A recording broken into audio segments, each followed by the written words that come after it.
আজ জাতিসংঘের ৭৯তম অধিবেশনের মূল পর্বে ভাষণ দেবেন প্রফেসর ডক্টর মোহাম্মদ ইউনূস।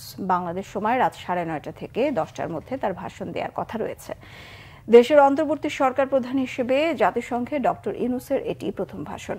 জানা গেছে, ভাষণে বাংলাদেশে সম্প্রতি ঘটে যাওয়া জুলাই বিপ্লব ছাড়াও দেশের সার্বিক পরিস্থিতি ও তার সরকারের নিয়ে আগাম কর্মসূচি ও বিশ্ব পরিস্থিতি তুলে ধরবেন। এর আগে সফরের তৃতীয় দিনে যুক্তরাষ্ট্রের পররাষ্ট্রমন্ত্রী অ্যান্টনি ব্লিনকেন, জাতিসংঘ মহাসচিব অ্যান্তোনিও গুতেরেস সহ নেদারল্যান্ডের প্রধানমন্ত্রী এবং বিভিন্ন সংস্থার প্রধানদের সাথে সাক্ষাৎ করেন নোবেলজয়ী এই অর্থনীতিবিদ, বাংলাদেশের প্রধান উপদেষ্টা। বিস্তারিত জানাচ্ছেন মামুন আব্দুল্লাহ। জাতিসংঘ সফরের প্রথম দিন থেকেই ব্যস্ত শিডিউলে সময় পার করছেন বাংলাদেশের অন্তর্বর্তীকালীন সরকারের প্রধান উপদেষ্টা প্রফেসর ডক্টর মোহাম্মদ ইউনূস। তাই তো জাতিসংঘ ভবনের অদূরেই অবস্থিত ম্যানহাটনের বিলাসবহুল হায়াত গ্র্যান্ড সেন্ট্রাল নিউ ইয়র্ক হোটেলটি যেন প্রধান উপদেষ্টার মিনি কার্যালয়ে পরিণত হয়েছে। বলা যায়, তিনি এলেন এবং জয় করলেন। সফরের তৃতীয় দিন বৃহস্পতিবার ডক্টর ইউনূসের উল্লেখযোগ্য কর্মসূচির মধ্যে ছিল যুক্তরাষ্ট্রের পররাষ্ট্রমন্ত্রী অ্যান্থনি ব্লিনকেনের সাথে সাক্ষাৎ। একই সাথে দেশটির শীর্ষস্থানীয় বার্তা সংস্থা সিএনএস এর সাথে সাক্ষাৎ। যোগ দেন ফোর্বস ম্যাগাজিন আয়োজিত ইভেন্টেও। একই সাথে এদিন যোগ দেন US Bangladesh business council and BSIU এর অনুষ্ঠানেও।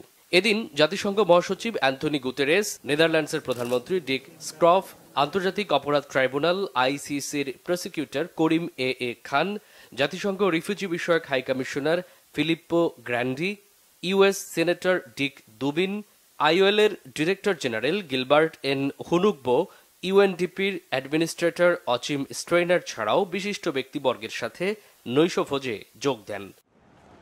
অপরদিকে নিউ ইয়র্কে অন্তর্বর্তী সরকারের প্রধান উপদেষ্টার নাগরিক সংবর্ধনা অনুষ্ঠান বাতিল হওয়ায় ক্ষোভ বিরাজ করছে প্রবাসীদের মাঝে। প্রফেসর ডক্টর ইউনূস জাতিসংঘ অধিবেশনের মূল কাজটি করবেন আজ।